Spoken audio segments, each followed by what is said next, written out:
کیا بنے گا بندے تو سوچ آخرت کی تو معزز سامعین، تو سونے رسول صلی اللہ علیہ وسلم نے آرزو کی تھی. پیارے رسول صلی اللہ علیہ وسلم نے فرمایا تھا 1450 سال پہلے حضرت ربیع رضی اللہ تعالیٰ عنہ تشریف لائے کہ یا رسول اللہ میری 2 بہنیں ہیں، فلاں بھائی کے پاس اتنی جائیداد چلی گئی، دنیا میں کوئی قانون نہیں تھا، دنیا میں کوئی دستور نہیں تھا. نبی کریم صلی اللہ علیہ وسلم فکر مند ہوئے. اللہ تبارک و تعالیٰ نے قرآن مجید میں میراث کے اوپر، ترکہ کے اوپر، وراثت کے اوپر باقاعدہ آیات نازل فرمائی اور یوں فرمایا کہ میرے محبوب یہ میری وصیت ہے. کیا فرمایا؟ کہ یہ میری وصیت ہے. قرآن کی آیت اتر کر کے آئی، یوصیکم اللہ فی اولادکم للذکر مثل حظ الانثیین، کہ بیٹیوں کو وراثت میں سے، جائیداد میں سے حصہ دینا ہے. اب جب باپ مر جاتا ہے تو سارے بھائی آ کر کے کھڑے ہو جاتے ہیں، سارے بھائی تیار ہو جاتے ہیں. اگر کوئی کہتا ہے بہنوں کے بارے میں تو کہتا ہے نہیں نہیں، بہنوں کو ہم کچھ بھی نہیں دیں گے. اسلام نے کہا بہن مالدار ہو یا غریب ہو، دونوں صورتوں میں بہن کو، ماں کو جائیداد میں سے حصہ دینا مسلمانوں کے اوپر فرض قرار دیا. اب جن لوگوں نے اپنی بہنوں کا حق مارا ہے وہ جتنی مرضی چاہے نمازیں پڑھتے رہے، روزے رکھتے رہے، حج کرتے رہے، زکوٰۃ دیتے رہے، دیگر نفلی عبادات وہ کرتے رہے، جب تک بہنوں کا حق نہیں دے دیتے ان کو اللہ کی رضا حاصل نہیں ہو سکتی. اس لیے جب جائیداد کا بٹوارا کرنے جاتے ہو تو خاص طور پر بہنوں کا بھی خیال رکھا کریں. یا یہ کہ جس مکان میں رہتے ہو کرائے کے مکان میں زبردستی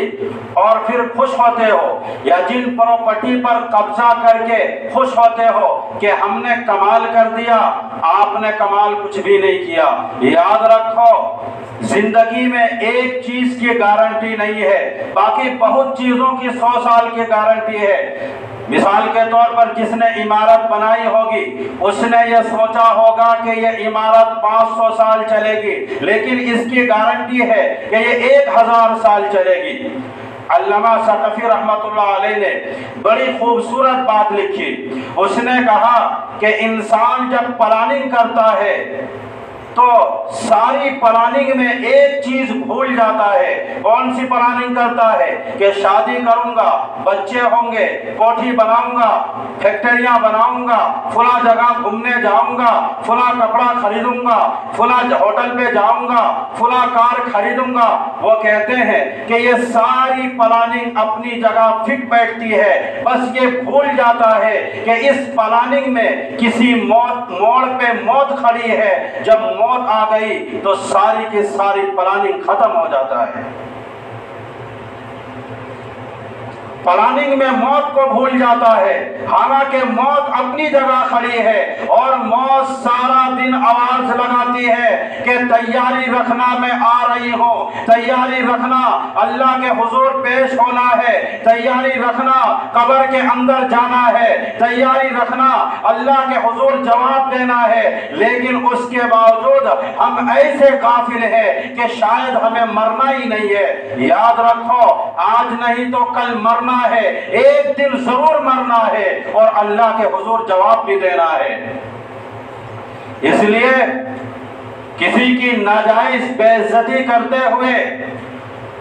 اللہ کے رسول صلی اللہ علیہ وسلم نے فرمایا کہ جتنے لوگ بیٹھے ہو کان کھول کر کے سن لو، جن کو شوق ہے معاشرے کے اندر سب سے بدترین بندہ وہ ہے، معاشرے کے اندر بد کردار اور بد اخلاق بندہ وہ ہے جس کی بد کلامی کی وجہ سے لوگ اس سے ڈرتے ہو. بدترین بندہ وہ ہے جس کی بد کلامی کی وجہ سے لوگ اس سے ڈرتے ہو اور اس سے بھاگتے ہو کہ اگر لیے مل گیا تو مجھے سارے لوگوں کے سامنے ذلیل و رسوا کر دے گا۔ اللہ کے رسول صلی اللہ علیہ وسلم نے فرمایا اور بڑی خوبصورت بات بیان فرمائی، فرمایا کہ جس نے کسی دوسرے کی کسی ایسی جگہ بے عزتی کی،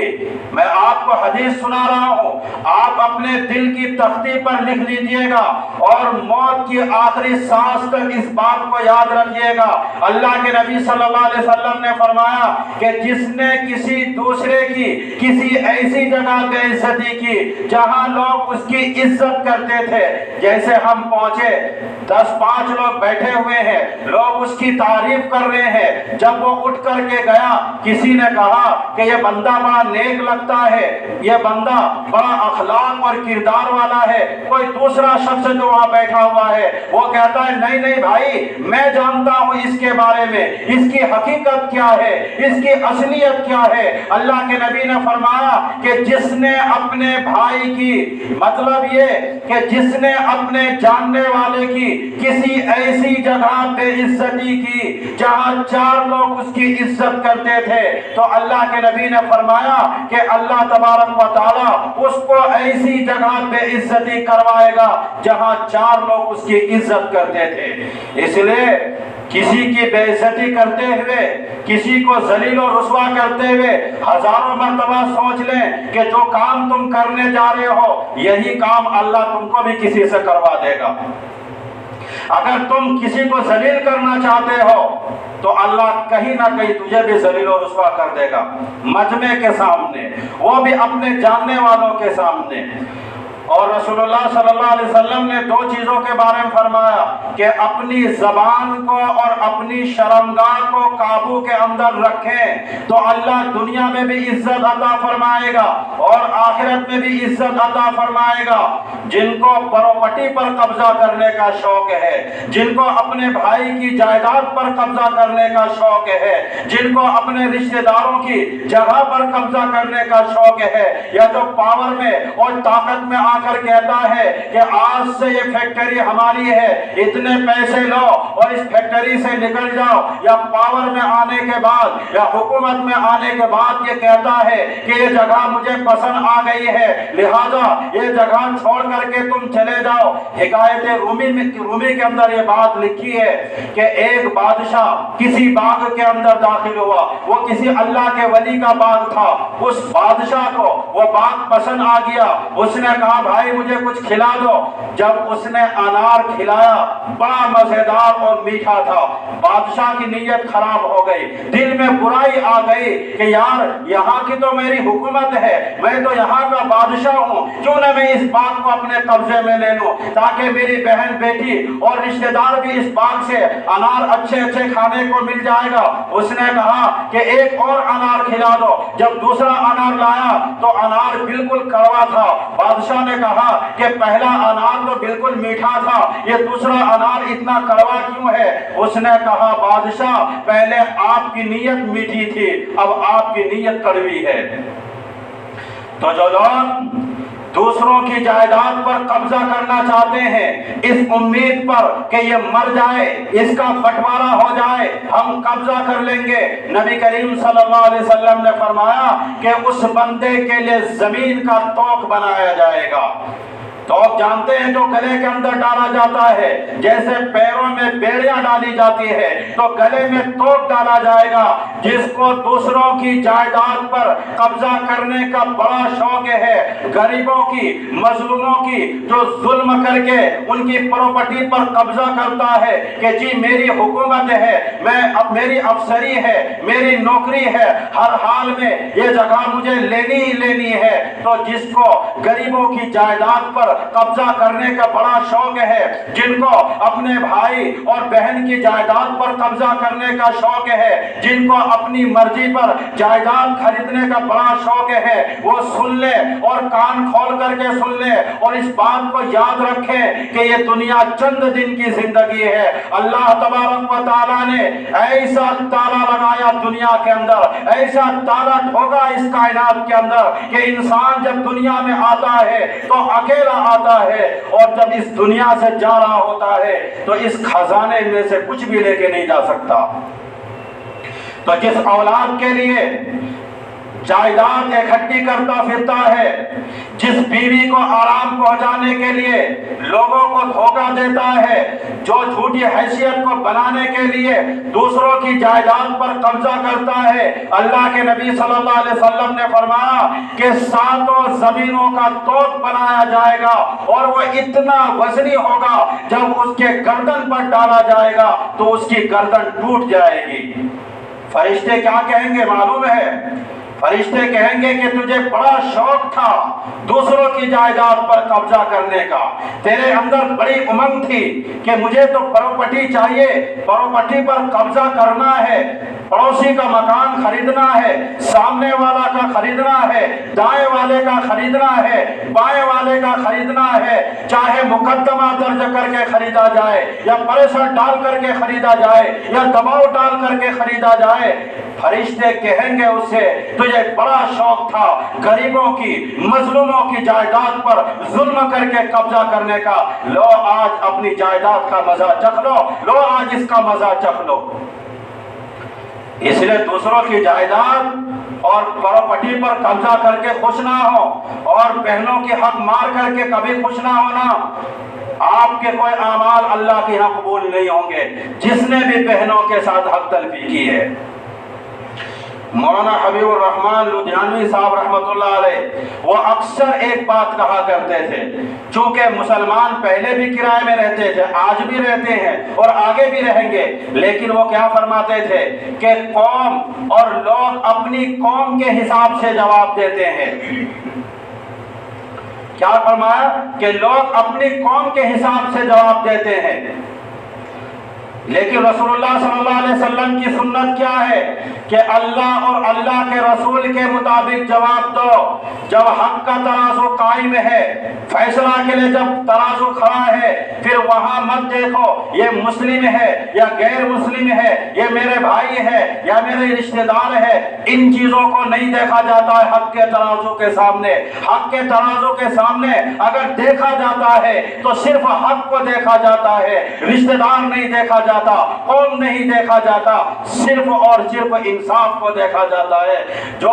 اپنے حق میں فیصلہ اس لیے کرنا چاہتا ہے کہ یہ مسلمان ہے میں بھی مسلمان ہوں، یا یہ ہندو ہے میں بھی ہندو ہوں، یا یہ سکھ ہے میں بھی سکھ ہوں، یا یہ دلت ہے یہ میں بھی دلت ہوں، اس لیے اپنے بندے کے حق میں فیصلہ کرنا چاہتا ہے، یا یہ کہ میں مذہبی ہوں تو وہ مذہبی نہیں ہے۔ حضرت مولانا حبیب الرحمن لدھیانوی صاحب رحمۃ اللہ علیہ کے پاس بہت سارے لوگ کرایہ دار پہنچتے تھے اور جا کر کے کیا کہتے تھے کہ میں فلاں جگہ پر کرایہ دار ہوں اور کئی سالوں سے میں اس جگہ پہ اس مکان پہ کرائے پہ رہتا ہوں، لیکن اب مکان مالک مجھے کہتا ہے کہ تم مکان خالی کر دو۔ آپ ذرا سوچئے وہ کس امید کے ساتھ اور کیا سوچ کے وہ جاتے تھے حضرت کے پاس کہ جائیں گے مولانا کے پاس، وہ مسلمانوں کے رہنما ہیں، مسلمانوں کے ہمدرد ہیں، وہ کہیں گے کہ بھائی کیوں مکان خالی کروا رہے ہو، کچھ پیسے لے لو، یہ آپ کے مکان خالی نہیں کریں گے، یہ سوچ کر کے آتے تھے۔ اور کتنے سارے کرایہ دار ایسے ہیں جن کو ان کے مکان مالک نے اس کو دکان اور مکان اس دور میں دیے تھے جب ان کے پاس کچھ بھی نہیں تھے، ان کے پاس کھانے کے لیے روٹی نہیں تھی۔ جب وہ کروڑوں پتی بن گئے تو آج بھی وہ مکان مالک کے جائیداد پر قبضہ کر کے بیٹھا ہوا ہے۔ جب ان سے کہا جاتا ہے کہ بھائی میرے مکان خالی کر دو، وہ کہتا ہے کہ میں مکان خالی نہیں کروں گا، تم کیا بگاڑ لو گے میرا، میرے پاس تو دولت آ گیا۔ آپ نے بھی کبھی سنا ہوگا کہ جب کرایہ دار کے پاس دولت آ جاتا ہے اور اس کے جو مکان ہے وہ تھوڑا کمزور یا غریب قسم کا ہوتا ہے تو پھر یہ اپنا پاور کرایہ دار دکھاتا ہے کہ میں تیرا مکان خالی نہیں کروں گا، جاؤ کیا کرنا کر لو۔ یاد رکھو، ارے اگر ایک ناجائز جگہ پر مسجد نہیں بن سکتی، وہاں پر سجدہ نہیں ہو سکتا، تو ناجائز قبضے کے مکان پر پڑے ہوئے نفل بھی اللہ کو قبول نہیں ہے۔ جن بہن اور بھائیوں کی ناجائز جائیداد پر قبضہ کیا ہے، اس جگہ پر اگر تم عبادت بھی کرو گے تو اللہ کو قبول نہیں ہے۔ آپ کو کس نے سکھایا اور کس نے یہ بات بتایا کہ جس بندے نے آپ کے ساتھ احسان کیا کیا اس نے گناہ کیا؟ جس بندے نے آپ کے ساتھ ہمدردی کی اس نے کوئی گناہ کر دیا؟ کہ جس بندے نے 30 سال 40 سال پہلے اپنی چھوٹی سی مکان کرائے پر دے دی کیا اس نے گناہ کیا جس کی وجہ سے تم کروڑوں پتی بن گئے؟ پھر آج اس سے اکڑتے ہوئے، تکبر دکھاتے ہوئے، مال کا دھوس دکھاتے ہوئے، مال کا طاقت دکھاتے ہوئے کیا کرتے ہو؟ عدالت کا دروازہ کھٹکھٹاتے ہو، مقدمہ کرتے ہو، تماشا کرتے ہو، مکان مالک کو رسوا کرتے ہو، ذلیل کرتے ہو، اور پھر کیا کہتے ہو آگے؟ ایک شرط پر میں تمہارا مکان خالی کروں گا، جب تم مجھے اتنے پیسے دے دو گے تب میں تمہارا مکان خالی کروں گا، ورنہ میں تمہارا مکان خالی کرنے کو تیار نہیں۔ یاد رکھو یہ پیسے قبر میں سانپ بن کر کے جائیں گے، پھر وہ دنیا میں وہ اولاد بچانے کے لیے نہیں آئے گی جس اولاد کے لیے تم لوگوں کے ساتھ زیادتی کرتے ہو۔ ایک بندہ حضرت مولانا حبیب الرحمان لدھیانوی صاحب کے پاس بڑے جوش کے ساتھ آیا کہ میں حضرت کے پاس جا رہا ہوں، لیکن حضرت نے بڑے پیار سے کہا کہ بیٹا یہ رسول اللہ صلی اللہ علیہ وسلم نے فرمایا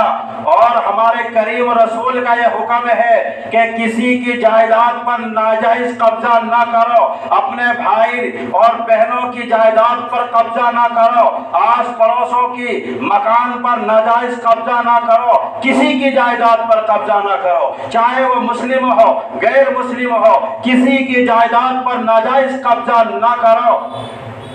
یہ رسول اللہ صلی اللہ علیہ وسلم نے فرمایا کہ کسی کی جائیداد پر ناجائز قبضہ نہ کرو۔ حضرت فرماتے ہیں جب تک اس نے اجازت دی تھی اس کے مکان سے تم نے کمائی کی ہے، اب جب وہ تم کو منع کر رہا ہے تو تم اس کے مکان کو خالی کر دو۔ تو اللہ نے اس کے دل میں بات ڈال دی۔ کچھ لوگ اچھے بھی ہوتے ہیں، وہ فوراً مکان مالک کے پاس گیا اور کہا کہ مجھے 10 دن کا ٹائم دے دو، میں آپ کا مکان خالی کر دوں گا، یہ کیلی اور چابی آپ رکھ لو۔ بڑا متاثر ہوا، بڑا تعجب ہوا، وہ غیر مسلم تھا۔ یہیں تک بس نہیں بلکہ اس نے 2-3 لاکھ اوپر سے دینا شروع کر دیا، اور تعجب ہو گیا کہ یہ بندہ ابھی مکان خالی کرنے نہیں چاہ رہا تھا، ابھی تو یہ کہہ رہا تھا کہ اتنے پیسے دو گے تو مکان خالی کروں گا، یہ تو ابھی الٹا مجھے 2-3 لاکھ روپے پیسہ دے رہا ہے۔ وہ ہندو کہتا ہے کہ مجھے پیسے نہیں چاہیے، آپ نے مجھے کرایہ دے دیا ہے، مجھے الگ سے پیسے نہیں چاہیے۔ وہ مسلمان کہتا ہے آپ کو معلوم ہے جس وقت میں آپ کے مکان پہ کرائے پہ آیا تھا اس وقت میرے پاس اتنے پیسے نہیں تھے کہ میں آپ کو ضرورت کے وقت پہ کرایہ دے سکوں۔ آج آپ کے مکان کی برکت سے اور آپ ہی کی مکان کے دولت سے آج جو میرے پاس لاکھوں روپے اور کروڑوں روپے ہے وہ آپ کی مکان کی بدولت ہے، اس لیے آپ کو یہ 2-3 لاکھ روپے جو بھی دے رہا ہوں ہدیہ سمجھ کر کے، گفٹ سمجھ کر کے آپ کو لینا پڑے گا۔ اس لیے رسول اللہ صلی اللہ علیہ وسلم کی اتباع کرے، رسول اللہ صلی اللہ علیہ وسلم کی پیروی کرے، اللہ دنیا میں بھی عزت دے گا اور آخرت میں بھی عزت دے گا۔ ہم نے رسول اللہ صلی اللہ علیہ وسلم کی اتباع یہ سمجھا کہ یہ اتباع صرف نماز کے وقت ہے، یہ اتباع صرف مسجدوں تک ہے، یہ اتباع صرف قرآن خوانی تک ہے، یہ اتباع صرف حج تک ہے، یہ اتباع صرف زکوٰۃ تک ہے، یہ اتباع صرف قربانی تک ہے۔ نہیں، زندگی کے تمام معاملات میں نبی کی اتباع کرنی ہے۔ یہ کیا کہ نبی کے کچھ طریقے کو اپنا لیے، کچھ طریقے کو چھوڑ دیے، یہ کون سا آپ نے نبی کی غلامی کی ہے؟ اس لیے زندگی کے تمام معاملات میں نبی کی اتباع کرنی ہے۔ نبی کریم صلی اللہ علیہ وسلم نے فرمایا کہ جس بندے کے اندر نرمی نہیں ہے اس میں دین نہیں ہے۔ آپ نے سنا ہوگا کہ پہلے بڑی بڑی حکومتیں ہوتی تھی، ہٹلر کو دیکھ لیجئے، تتاریوں کو دیکھ لیجئے، ہلاکو خان کا آپ نے نام سنا ہوگا، بڑی بڑی حکومتیں ہوتی تھی پہلے، آج بھی بڑی بڑی حکومتیں ہیں، لیکن وقت گزرتا جاتا ہے اور ساری حکومتیں کتابوں میں اتہاس بن جاتی ہے، تاریخ بن جاتی ہے۔ کیوں ہمیشہ نہیں چلتی؟ کیونکہ اللہ تبارک و تعالی ظالموں کو اس وقت تک مہلت دیتا رہتا ہے جب تک وہ ظلم کی انتہا کو نہیں پہنچ جاتا۔ اللہ تبارک و تعالیٰ کو ایک نام بہت پسند ہے، المتکبر، غرور کرنا۔ المتکبر اللہ کے 99 ناموں میں سے ایک نام ہے۔ اللہ تبارک و تعالیٰ نے فرمایا کہ یہ میرے ساتھ خاص ہے، دنیا میں کسی اور کے ساتھ یہ نہیں ہے۔ اب اگر بندہ اللہ کی اس صفت کو اپنانا چاہتا ہے اور زمین پر اکڑ کر کے چلتا ہے تو زمین خدا کی، خدا کا بندہ، اور جب اللہ کی زمین پر اکڑ کر کے چلتا ہے، تکبر دکھا کر کے چلتا ہے، تو پھر اللہ کو پسند نہیں ہے۔ تبھی تو بڑی بڑی حکومتیں، بڑے بڑے خاندان، بڑے بڑے فیکٹریاں آج تاریخ کی کتابوں میں اتہاس بن کر کے رہ گئی۔ لوگ پڑھتے بھی ہیں تو کہتے ہیں پہلے یہ لوگ بھی تھے۔ کیوں؟ انہوں نے طاقت کے ذریعے غلط استعمال کیے۔ انہوں نے جب طاقت پر آیا، حکومت پر آیا، تو غریبوں پر، مظلوموں پر بہت زیادہ ظلم کیا اس نے۔ تو آپ کو معلوم ہے کہ جب گھڑا بھر جاتا ہے گناہ سے تو وہ پھٹ جاتا ہے۔ تو اسی طریقے سے جب ظلم کی انتہا ہو جاتی ہے تو اللہ تبارک و تعالیٰ اس ظالموں کی رسی کو ایسا کھینچتا ہے کہ وہ ہمیشہ ہمیشہ کے لیے مٹ جاتا ہے، اور پھر دنیا میں اس کا کوئی نام لینے والا بھی نہیں رہتا۔ اس لیے آپ کو یہ بتا رہا ہوں کہ کسی کی جائیداد پر ناجائز قبضہ نہ کرے اپنی طاقت کو اور اپنی دولت دکھا کر کے کہ میرے پاس بہت پیسے ہیں، میں جس جگہ کو چاہوں اپنی مرضی کے مطابق خرید سکتا ہوں، مجھے کوئی کچھ کہہ نہیں سکتا۔ تو یاد رکھیے یہ آپ کی ظلم زیادہ دن چلنے والی نہیں ہے۔ ایک نہ ایک دن اللہ تبارک و تعالیٰ آپ کی ظلم کی رسی کو کھینچے گا، تو پھر آپ نہ دنیا کے رہیں گے اور نہ آخرت کے، دونوں جگہ آپ کی برباد ہو جائے گی۔ اس لیے سب کا خلاصہ بیان کا یہ ہے کہ بہن بیٹیوں کو جائیداد میں حصہ دے، ان کا حق کا خیال رکھے، ورنہ آپ کے اعمال اللہ کے یہاں قبول نہیں اور اللہ کی رضا آپ کو حاصل نہیں ہو سکتی۔ دعا